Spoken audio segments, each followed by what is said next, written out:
Hey everybody, it's Chris. This is another Lazy Trucker Disc Golf review brought to you by the Hazy Shade in Dayton, Ohio. Thank you as always to them for the support in making these reviews possible this year. Today we're going to be looking at the Matrix from MVP Discs. It's a mid-range with flight numbers 5, 4, -1, 2. If you've heard me talk about MVP or Axiom, you know that I think the flight numbers are a little bit different than the scale for like Dynamic or maybe even Innova. So if I see a -1 turn, I'm going to expect closer to 0. If I see a 2 fade, I'm going to expect more than 2, like 2.5, 3. And that was pretty consistent with this disc, which is actually one of the first MVP discs I've thrown since like 2012. With -1, 2 numbers, I was expecting a straight flight, like a truth, like a EMAC truth type disc. I was expecting straight or maybe even a little bit of tilt and then fade back to center when thrown right hand, backhand.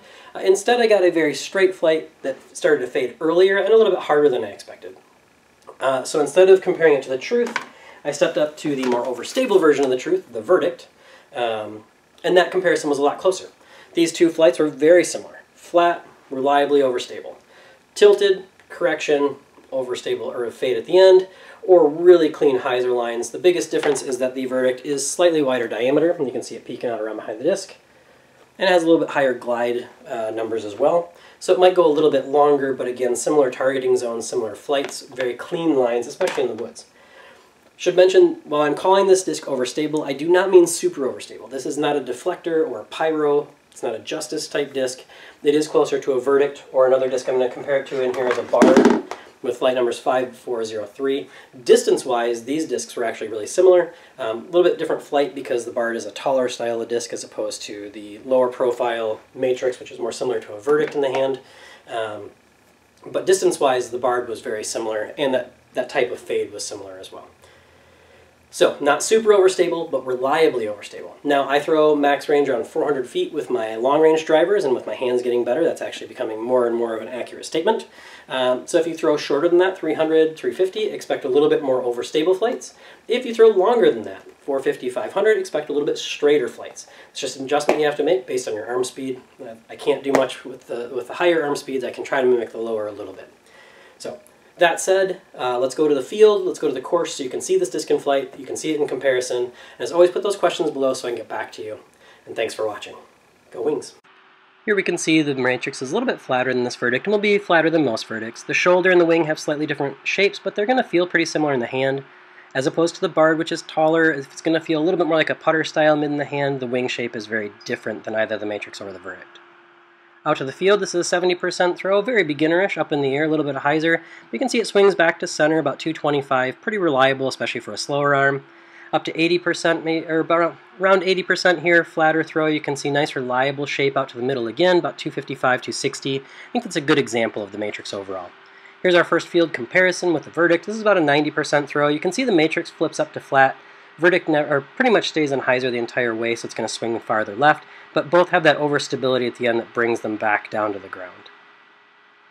Then we'll go out to the course. This is an intentional miss of the Mando to get this shot.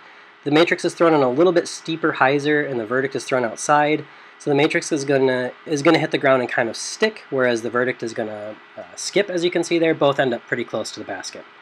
This shot is intentionally thrown high and outside, so the disc can, the natural stability of the disc can pull it back toward the pin. You can see the Matrix, was thrown wider outside, so it's going to end up right, whereas the verdict was thrown just about perfect, so it ends up right next to the basket. For the next shot, you can see the pin on that little hill there. This is actually an island shot, so both discs are thrown with a little bit of height, fairly flat, so the natural stability can help them fade back into that island, right onto the hill. Both are right next to the pin, pretty easy putts. And then one last comparison with the verdict backhand. This is a flat throw, maybe even a little flexed. Actually, the Matrix was hit perfectly. I flexed it behind that tree, but you can see it swinging back now, and it's going to skip right up next to the pin, whereas that flatter throw on the verdict caused it to go left. And then we'll move on to the Bard. Now, the Bard does have a different feel in the hand, but both of these are moderately overstable. I do believe the Bard is a little bit more overstable overall, but it's similar enough that we can compare them. You're going to see both of them go out of screen. That's going to be a common theme on the first two. Here's that intentional high hyzer again. You can see both are put pretty wide. Bard starts a little more right, is going to finish a little bit more right, but both end up out of screen again. And then this last comparison is a flatter throw. I am going to tilt the Bard a little bit more than the Matrix. The Matrix stays flat, and that is going to cause the Matrix to go over the top of the pin and go left, whereas the bard's going to flash across the front of it, but again, both end up left. One forehand comparison. I lost all my good forehands. I apologize with the last hard drive. I had some really nice ones. This was the best of them that I that I could recover. But you can see that I actually did have some smooth throws with the forehand. I just couldn't get consistent comparisons. The matrix actually threw pretty well for me.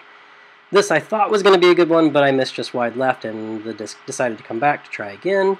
That was the last of it. To recap, the matrix is a straight to moderately overstable mid-range.